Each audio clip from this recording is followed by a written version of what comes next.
Paz do Senhor a todos. Em continuação,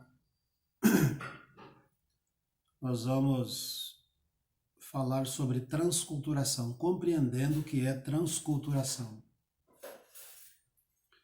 Transculturação acontece quando deixamos nosso país, nossa língua, nossos costumes, nossos parentes e vamos para outra cultura, outro povo, outros costumes, uma outra nação, onde a comida pode ser diferente, onde a língua é diferente, a religião predominante é diferente, geralmente é outra religião, onde o governo é outro, as leis são outras e os interesses também podem ser outros. Transculturação é quando saímos da nossa pátria, do nosso país, da nossa cidade, do nosso bairro e vamos anunciar o evangelho a uma outra nação, a um outro povo, uma outra etnia completamente diferente da nossa. Agora, compreendendo o que é enculturação. A enculturação nada mais é do que a absorção, ou recebimento, ou assimilação de outra cultura. É o fenômeno de conjunto em que o indivíduo assume valores alheios ou de outrem. A enculturação e a aculturação são fenômenos que andam juntos. Então percebam que a enculturação é uma coisa e a aculturação é outra coisa. Mas nem por isso andam separados, andam de mãos dadas. A aculturação é a perda e a enculturação é o ganho de outra cultura. Na medida em que se perde uma cultura, ganha-se a outra, tá certo? Então é natural que o missionário, quando vai para o campo, aconteça na vida dele a aculturação e em seguida a enculturação. Tudo bem? O que é choque cultural? Lembra que nós falamos sobre o preparo do missionário? Então, o missionário precisa ter um bom preparo bíblico, espiritual, teológico, não é? Ele deve possuir grande experiência para que não sofra o chamado choque cultural. Quando estamos aqui no nosso país, todo mundo pensa em fazer missões. Eu quero fazer missões na África, eu quero fazer missões na Europa, eu quero fazer missões em países extremos, distantes, outra língua, outro povo. Mas se não houver a devida preparação, o missionário pode sofrer o chamado choque cultural. O que é o choque cultural?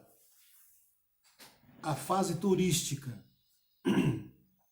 período em que tudo é novo, interessante para o missionário recém-chegado, não é? Ele chega num determinado país, uma outra língua, então tudo é novidade, tudo é novo, tudo é belo, tudo é bonito, tudo é fascinante, tudo é interessante, ele quer aprender tudo, ele quer assimilar tudo, então tudo é novo. Então ele está na fase turística, conhecendo o lugar, conhecendo o país, conhecendo a outra cultura. Agora vem a fase do choque cultural. A novidade acabou, o que era interessante deixou de ser. O missionário está ciente que ali agora é o seu lar, é a sua casa. A pressão emocional agora é maior, pois o desenvolvimento do seu trabalho não é como ele esperava ou desejava. Sente-se cobrado por sua igreja quanto a relatórios e resultado. Ou então o povo não compreende a sua mensagem. Ou a comunicação é difícil e os valores não são de fácil assimilação. Não é? Então isso é chamado choque cultural. Por exemplo, o missionário que vai para a Europa sente-se chocado ao ver que os europeus tomam banho uma vez por semana. Somente acha que é falta de higiene. É uma questão simples, mas o missionário não consegue assimilar. Vejamos duas razões por que se toma banho uma vez só por semana. Primeiro, a medida econômica, porque em países frios, a Europa é muito fria, né? Muito frio.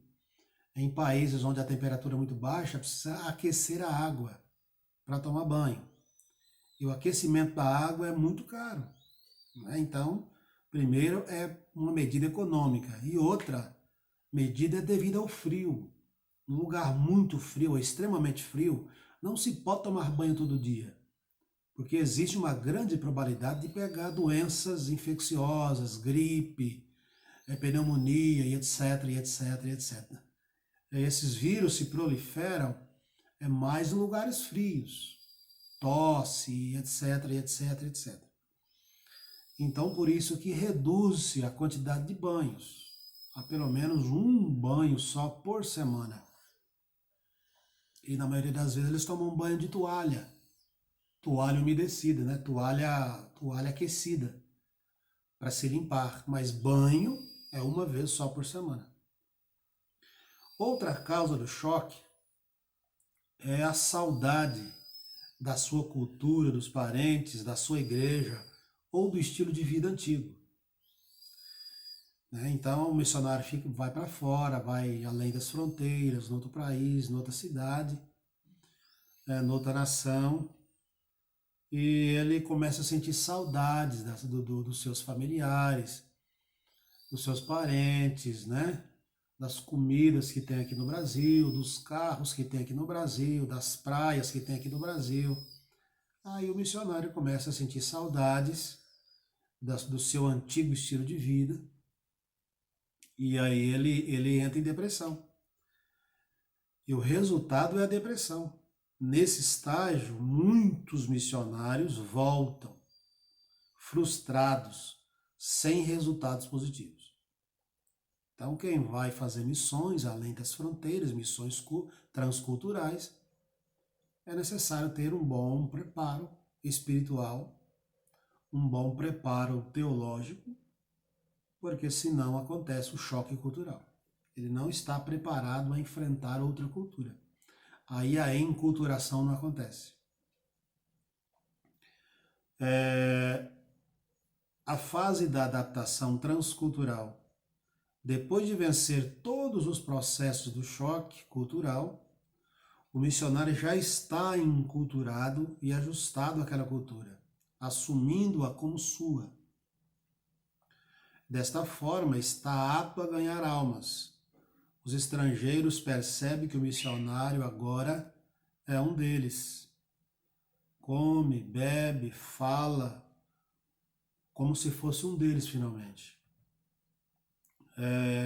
Tem alguns lugares em que não se fala língua, fala dialetos. E o dialeto não tem como aprender um dialeto numa escola. E um dialeto é uma língua falada territorialmente, só naquele local. Então, muitas das vezes, dependendo do lugar que vai, o missionário é necessário ficar com a tribo, com aquele povoado, um certo período, até que se aprenda a língua e os costumes daquele lugar. Depois que ele aprendeu a língua, depois que ele aprendeu os costumes, depois que eles aprenderam o que é importante para aquele povo, então sim ele começa a introduzir a mensagem do Evangelho. Por exemplo, no meio dos índios, para os índios, o missionário não pode falar, olha, Jesus é o pão vivo que desceu do céu, porque eles não conhecem pão. A maioria deles não conhece pão.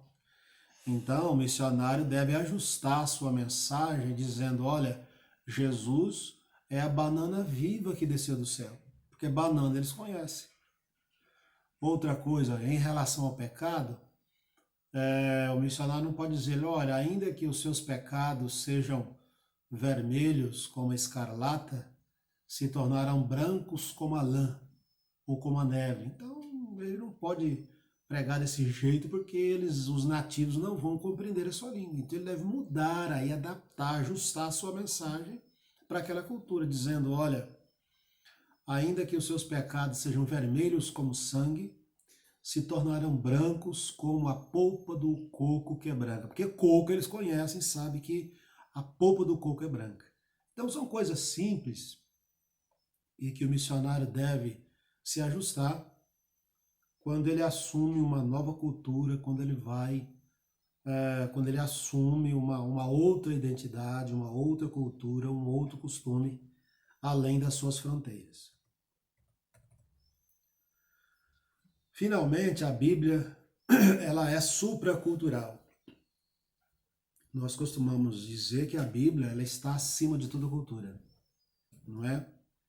Todas as culturas ao redor do mundo precisam sofrer mudanças, não é? Como nós já falamos um pouco no vídeo passado, toda cultura precisa sofrer transformações. E vale a pena nós entendermos que a Bíblia, ela é supracultural, ela está acima de toda e qualquer cultura. Então toda cultura precisa sofrer alterações, sofrer mudanças e se ajustar à palavra de Deus, a Bíblia. A Bíblia é a nossa regra de fé. Por exemplo, entre os índios da Nigéria, existe um costume, uma cultura, de que quando nascem gêmeos, né, casal de nativos na Nigéria, quando nascem gêmeos, a cultura deles ensina que eles têm que sacrificar um dos filhos. Porque quando nascem gêmeos, na mitologia deles, no entendimento deles, na cultura deles, que foi passada de geração em geração, eles entendem que quando nascem gêmeos, um dos gêmeos traz maldição à tribo, à família e etc. Então eles são orientados, de acordo com o costume deles, a sacrificar um desses filhos que nasceu gêmeos. Então imagina, como é que nós vamos pregar o evangelho quando chegamos a uma cultura dessa? E nós temos um relato de um missionário que estava na Nigéria fazendo missões e Deus falou com ele para que ele se escondesse numa determinada área e localidade. Aí ele foi e se escondeu. Ficou bem escondidinho entre as árvores. E daí veio alguns índios com uma criança na mão, abriu uma cova, enterrou a criança viva e foram embora.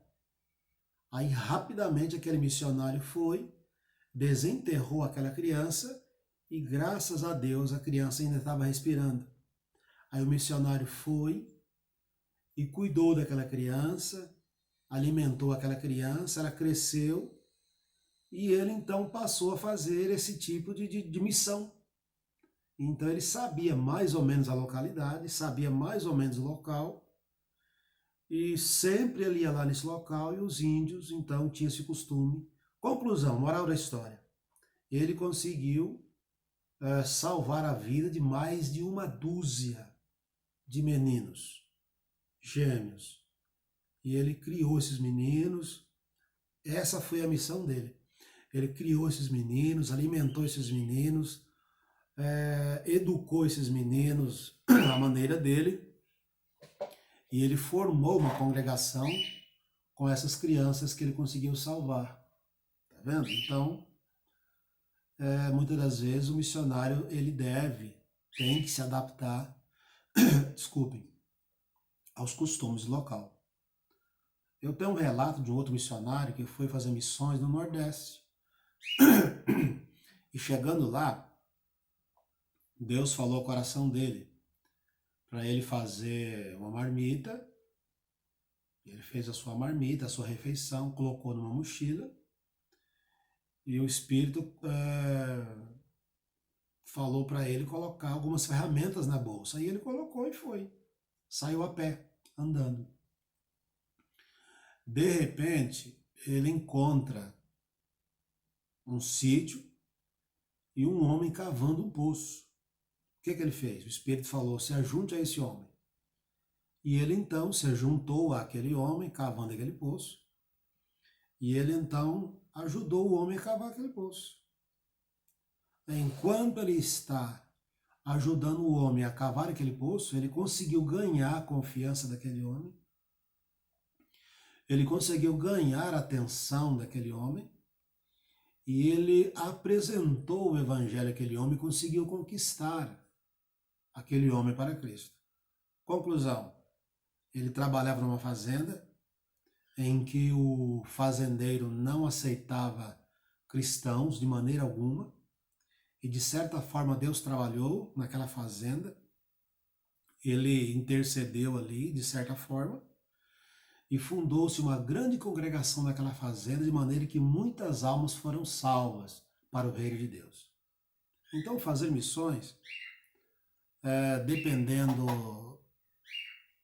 da hora, da situação,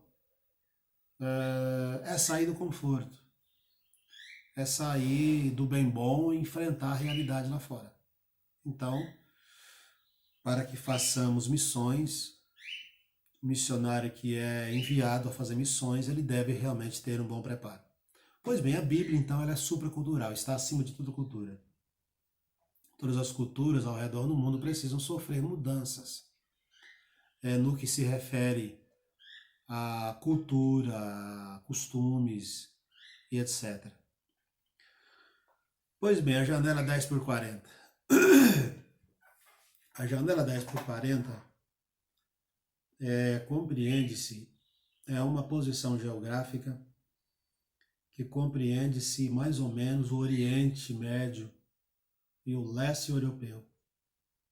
São países onde tem povos não alcançados pelo Evangelho, porque eles não permitem, aonde a religião predominante são os muçulmanos, indianos, aonde a religião, aonde o cristianismo é expressamente proibido.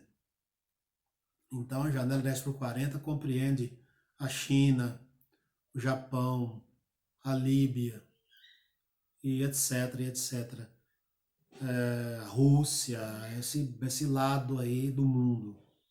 Compreende-se então geograficamente a janela 10x40, onde não aceitam o Evangelho, onde o Evangelho não pode entrar. Não sei se vocês sabiam, mas na Rússia, Marrocos, o missionário só consegue entrar no país vestido com a camisa da seleção brasileira, porque Jesus eles não querem conhecer, mas